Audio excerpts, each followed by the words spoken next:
दोस्तों target study IQ के 22 नवंबर 2020 के करंट अफेयर्स के जितने भी शानदार क्वेश्चंस बनते हैं उसको इस वीडियो में डिस्कस करेंगे। जैसे कि हाल ही में बिहार में इलेक्शन हुए हैं तो उसको लेकर एग्जाम में जो क्वेश्चंस बनेंगे उसको भी कवर करेंगे, लेकिन उससे पहले आपको बताना चाहूँगा दोस्तों, आप सभी के लिए खुशखबरी है कि आप अपनी नॉलेज को यूटिलाइज करके बहुत ही शानदार अमेजन के वाउचर जीत सकते हैं, यानी कि बहुत ही शानदार प्राइस यहाँ पर जीत सकते हैं। यहाँ पर अनअकैडमी की तरफ से बिल्कुल फ्री ऑफ कॉस्ट, अनअकैडमी की तरफ से एक बार फिर से बताना चाहूँगा, SSC एग्ज़ाम को लेकर बिल्कुल फ्री ऑफ कॉस्ट, यहाँ पर देख सकते हो बिल्कुल फ्री ऑफ कॉस्ट ये 3 मॉक टेस्ट ऑर्गेनाइज किए जा रहे हैं, जिसमें कि 2 आपके टॉपिक वाइज हैं जो कि 23 नवंबर को होगा, 24 नवंबर और 30 नवंबर, यानी कि 3 मॉक टेस्ट यहाँ पर ऑर्गेनाइज किए जा रहे हैं बिल्कुल फ्री ऑफ कॉस्ट। अगर उसमें आपकी टॉप 5 के अंदर में रैंक आ जाती है, अगर आपने तैयारी अच्छे से कर रखी है, आपको कॉन्फिडेंस है, तो आप कर ले जाओगे। 5 के अंदर में अगर आपकी रैंक आती है तो आपको यहाँ पर बहुत ही अच्छे प्राइजेस मिलेंगे। क्या क्या मिलेगा वो मैं आपको बताना चाहूँगा। तो इसमें जैसा कि आप लोग देख सकते हो, इसका जो 3 टेस्ट होंगे उसमें से पहला होगा ग्रुप स्टेज 1, जिसमें आपका रीजनिंग और GA पूछा जाएगा। 50 क्वेश्चन होंगे, मात्र आधे घंटे में आप इसमें प्राइज जीत सकते हैं। आधे घंटे में आपको ये पेपर सॉल्व करना होगा। जो दूसरा मॉक टेस्ट होगा ग्रुप स्टेज 2, उसमें क्वांट और इंग्लिश पूछा जाएगा। और जो फाइनल एग्ज़ाम होगा उसमें आपका क्वांट, GA, इंग्लिश और रीजनिंग ये पूछा जाएगा। तो इन तीनों में अगर किसी में भी आपकी 5 के अंदर में रैंक आती है तो आपको शानदार प्राइज़ मिलेंगे। जैसे कि आप देख सकते हो, रैंक 1 आने पर 5,000 रुपये के अमेजन के वाउचर मिलेंगे, जिससे कि आप शॉपिंग कर सकते हैं। इसी प्रकार से फाइनल वाले में 10,000 तक आपको मिलेगा, 10,000 रुपये के वाउचर्स मिलेंगे। सेकेंड और थर्ड रैंक को 5,000 और चौथे और पाँचवें को 2,000 रुपये यहाँ पर दिए जाएंगे। तो यहाँ पर कोई भी पैसा आपको नहीं देना है, चूँकि ये टेस्ट बिल्कुल फ्री ऑफ कॉस्ट हो रहा है। इस वजह से जितने भी लोग इस वीडियो को देख रहे हैं सभी लोग इसमें एनरोल करें। लिंक वीडियो के डिस्क्रिप्शन में आपको मिल जाएगा। दोस्तों, चूँकि हाल ही में बिहार में इलेक्शन हुए हैं और उसके रिजल्ट जो है वो सब आ चुके हैं। मैक्सिमम क्वेश्चन हम लोग कर चुके हैं। अभी यहाँ पर एक बना है क्वेश्चन कि नवनिर्वाचित 17वीं बिहार विधानसभा के प्रोटेम स्पीकर के तौर पर किसने हाल ही में शपथ ग्रहण करी है। तो आंसर हो जाएगा कि हाल ही में Jitan Ram Manjhi. Option number A इसका राइट आंसर हो जाएगा कि हाल ही में जीतन राम मांझी को बिहार की जो 17वीं विधानसभा है उसका प्रोटेम स्पीकर बनाया गया है। तो यहाँ पे बहुत सारी चीज़ें हमें समझकर चलना है। पहली तो ये बात कि एक प्रश्न ये भी आपसे घुमाकर पूछा जा सकता है कि इस बार बिहार में कौन सी विधानसभा बनेगी। तो 17वीं विधानसभा के लिए अभी प्रोसेस चालू हो चुका है। 17वीं विधानसभा के लिए प्रोटेम स्पीकर जीतन राम मांझी को बनाया गया है। इसमें क्या होता है कि जब तक किसी भी विधानसभा का एक परमानेंट अध्यक्ष नहीं मिल जाता है तब तक के लिए टेम्परेरी रूप से एक व्यक्ति को प्रोटेम स्पीकर बना दिया जाता है, सो दैट उस विधानसभा का काम जो है वो उसको आगे बढ़ाया जा सके। और जैसे ही कोई परमानेंट अध्यक्ष वहाँ पर मिल जाएगा, प्रोटेम स्पीकर को ख़त्म कर दिया जाता है। तो यहाँ पर ये जो प्रोटेम स्पीकर है ये जीतन राम मांझी को बनाया गया है। इसमें आप देख सकते हो जो बिहार के गवर्नर हैं उनके द्वारा जीतन राम मांझी को शपथ ग्रहण कराई जा रही है। एक प्रश्न यहाँ पर यह भी दोस्तों बन सकता है कि बताओ, जो प्रोटेम स्पीकर होता है इसको शपथ ग्रहण कौन करवाता है। तो इसको शपथ ग्रहण उस राज्य के राज्यपाल के द्वारा करवाई जाती है। ये रहे जीतन राम मांझी जिनको प्रोटेम स्पीकर बनाया गया है, और ये रहे उस राज्य के गवर्नर जो कि इनको ओथ सेरेमनी करवा रहे हैं, शपथ ग्रहण करवाए रहे हैं। अब इसमें देखो क्वेश्चन एक ये भी बन सकता है कि बिहार के राज्यपाल का नाम क्या है। तो फागू चौहान वहाँ के राज्यपाल हैं जिन्होंने शपथ ग्रहण का काम करवाया है। एक प्रश्न ये भी पूछ सकते हैं कि जो जीतन राम मांझी हैं ये कौन सी विधानसभा से अध्यक्ष के विधायक बने हैं। तो ये जो हैं ये इमामगंज से विधायक चुने गए थे, जिनको हाल ही में प्रोटेम स्पीकर के पद की शपथ दिलाई गई है। एक प्रश्न यहाँ पर यह भी बन सकता है कि बताओ, राज्यपाल को भारत के आर्टिकल कौन से आर्टिकल के तहत ये पावर होता है कि वो प्रोटेम स्पीकर को अपॉइंट कर सके। तो भारतीय संविधान का जो अनुच्छेद 180(1) 181 जो है इसको ये राज्यपाल को प्रोटेम स्पीकर को नियुक्त करने की शक्ति प्रदान करता है। ये प्रोटेम स्पीकर क्या होता है आपको बता चुका हूँ। एक टेम्परेरी स्पीकर होता है, एक टेम्परेरी अध्यक्ष होता है जिसको कि परमानेंट अध्यक्ष ना होकर इसको बना दिया जाता है सो दैट विधानसभा का कार्यकाल धीरे से उसको आगे बढ़ाया जा सके। तो ये सारी चीज़ें हैं जो कि आपको समझ में आ गई होंगी। इसके बाद में आज के करंट अफेयर्स का अगला शानदार क्वेश्चन बना है कि भारत को हाल ही में बोइंग P8I एक निगरानी विमान प्राप्त हुए हैं। तो भारत को अपना नवा बोइंग P8I निगरानी विमान किस देश की बोइंग एरोस्पेस कंपनी से प्राप्त हुआ है। तो ये जो बोइंग सीरीज़ के जितने भी हम लोगों को मिसाइल हो गया, एयरक्राफ्ट होगा, ये जो मिल रहे हैं ये अमेरिका की कंपनी से हमको प्राप्त हो रहे हैं। तो ऑप्शन नंबर सी इसका राइट आंसर हो जाएगा कि हाल ही में अमेरिका से बोइंग P8I नाम से ये जो निगरानी विमान है ये हमको प्राप्त हो रहे हैं। तो ऑप्शन नंबर सी इसका राइट आंसर हो जाएगा।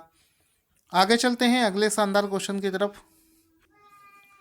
दोस्तों इसके बाद में अगला क्वेश्चन देखो क्या बनेगा। क्वेश्चन यहाँ पर दोस्तों बनेगा ग्लोबल एम्प्लॉयबिलिटी रैंकिंग एंड सर्वे में कौन सा इंस्टीट्यूट देश का सबसे ज़्यादा रोजगार देने वाला इंस्टीट्यूट बन गया है। यहाँ पर दोस्तों दुनिया के कई बड़े बड़े इंस्टीट्यूट की यहाँ पर रैंकिंग बनाई गई है। उसमें सबसे ज़्यादा रैंकिंग देने के मामले में भारत में कौन सा इंस्टीट्यूट पहले स्थान पर आया है। आंसर हो जाएगा IIT दिल्ली। तो IIT दिल्ली यानी कि ऑप्शन नंबर ए इसका राइट आंसर हो जाएगा। एक बार फिर से इसको समझेंगे। ग्लोबल एम्प्लॉयबिलिटी रैंकिंग एंड सर्वे में कौन सा इंस्टीट्यूट पहले स्थान पर आया है भारत में। तो आंसर हो जाएगा भारत में IIT दिल्ली पहले स्थान पर आया है। दोस्तों IIT दिल्ली जो है ये पूरे विश्व में इसकी रैंकिंग अलग है। सिर्फ भारत की बात करी जाए तो भारत में ये पहले स्थान पर आया है।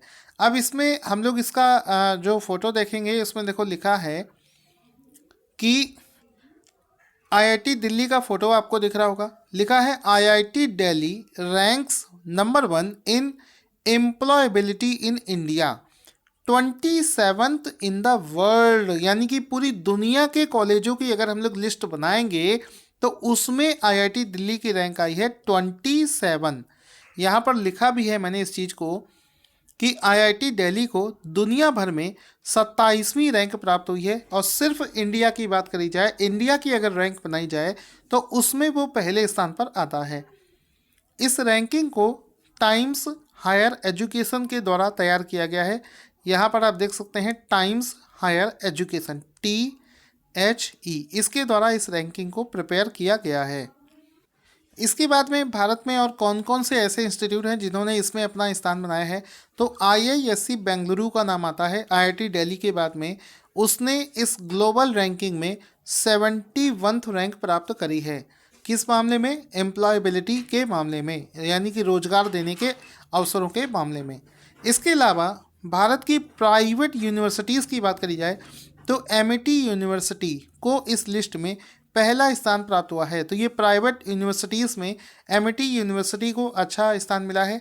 और वैसे भी दोस्तों आप लोगों से बताना चाहूँगा MIT यूनिवर्सिटी का मैंने वैसे भी जो प्लेसमेंट देखा है बहुत अच्छा है। मतलब कम से कम भले छोटी जॉब लगवाए लेकिन जॉब ये लगवा देता है। इसके बाद में अगले चलते हैं। करंट अफेयर्स का अगला शानदार क्वेश्चन बनता है कि 21 नवंबर को विश्व भर में कौन सा दिवस मनाया जाता है। आंसर हो जाएगा ऑप्शन नंबर डी यानी कि ऑल ऑफ द एबव। यानी कि इनमें से तीनों दिवस जो आपको दिख रहे हैं ये 21 नवंबर को मनाए जाते हैं। पहला है विश्व हेलो दिवस, इसके बाद में है विश्व टेलीविज़न दिवस, फिर है विश्व दूरदर्शन दिवस। तो ये तीनों दिवस जो हैं इसको 21 नवंबर को मनाया जाता है। ऑप्शन नंबर डी इसका राइट आंसर हो जाएगा कि 21 नवंबर को ये तीनों दिवस मनाए जाते हैं। इसके बाद में चलते हैं अगले शानदार क्वेश्चन की तरफ। क्वेश्चन बनेगा कि नवंबर 2020 में किस मंत्रालय ने सफाई मित्र सुरक्षा चैलेंज लॉन्च किया है। तो हाल ही में यहाँ पर दोस्तों ऑप्शन नंबर सी इसका राइट आंसर हो जाएगा कि आवास एवं शहरी मामलों का जो मंत्रालय है, आवास एवं शहरी मामलों का जो मंत्रालय है, ऑप्शन नंबर सी इसका राइट आंसर हो जाएगा। उसने सफाई कर्मचारियों के लिए एक योजना की या फिर एक चैलेंज की शुरुआत करी है जिसका नाम है सफाई मित्र सुरक्षा चैलेंज। ये जो सफाई मित्र सुरक्षा चैलेंज है इसको आवास एवं शहरी मामलों के मंत्रालय के द्वारा शुरू किया गया है।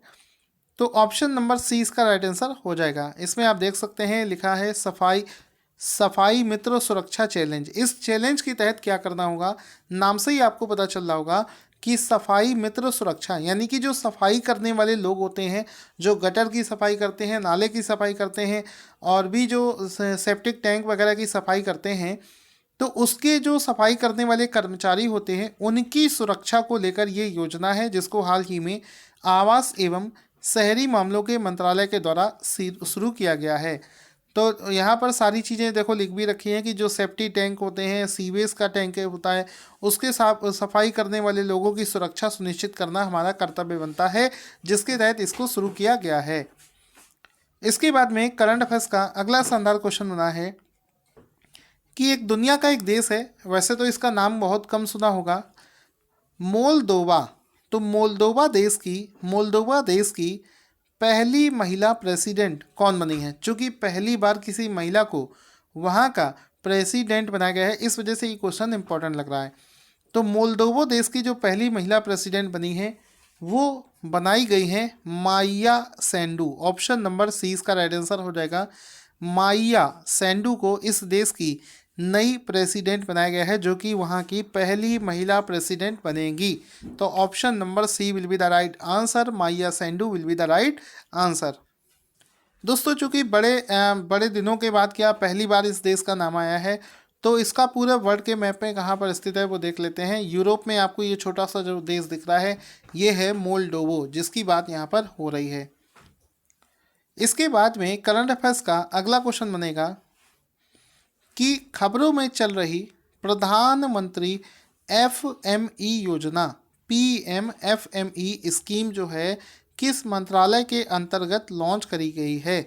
तो ऑप्शन नंबर ए इसका राइट आंसर हो जाएगा। खाद्य प्रसंस्करण उद्योग मंत्रालय के द्वारा इस योजना को हाल ही में लॉन्च किया गया है जिसका नाम है पीएमएफएमई योजना। तो ऑप्शन नंबर ए इसका राइट आंसर हो जाएगा। अगला क्वेश्चन जो बनेगा करंट अफेयर्स का वो बहुत ही शानदार क्वेश्चन है।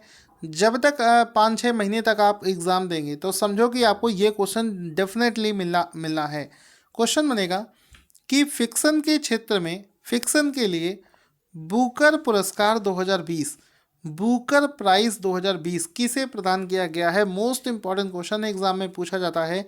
तो इसका आंसर हो जाएगा डगलस स्टुअर्ट। ऑप्शन नंबर 20 का राइट आंसर हो जाएगा कि हाल ही में डगलस स्टुअर्ट ने बुकर प्राइज 2020 को फिक्शन कैटेगरी में जीत लिया है। ऑप्शन नंबर 20 का राइट आंसर हो जाएगा।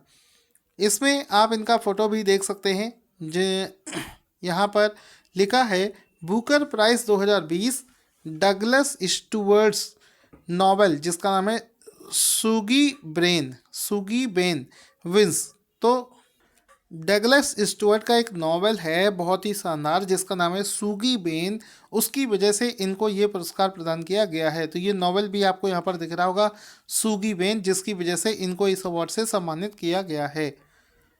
आगे चलते हैं। क्वेश्चन बनेगा लोकतंत्र के स्वर किस व्यक्ति के चयनित भाषणों का एक संग्रह है?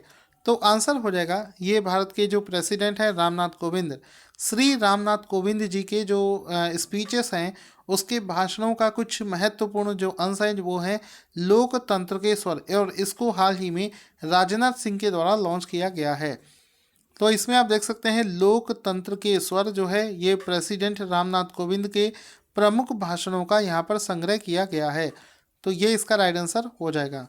हाल ही में राजनाथ सिंह के द्वारा द रिपब्लिकन एथिक वॉल्यूम 3 और लोकतंत्र के स्वर शीर्षक से 2 पुस्तकों का अनावरण किया गया है जिसका फोटो आप यहाँ पर देख सकते हैं। इसके बाद में क्वेश्चन बनेगा कि भारत का जो पोस्टल डिपार्टमेंट है, डाक विभाग है, उसने किस त्यौहार के अवसर पर माई स्टैम्प, एक विशेष स्टैम्प को लॉन्च किया है। तो माई स्टैम्प नाम से एक विशेष प्रकार के स्टैम्प को लॉन्च किया है। ये किया है छठ पूजा के अवसर पर, छठ त्यौहार के अवसर पर।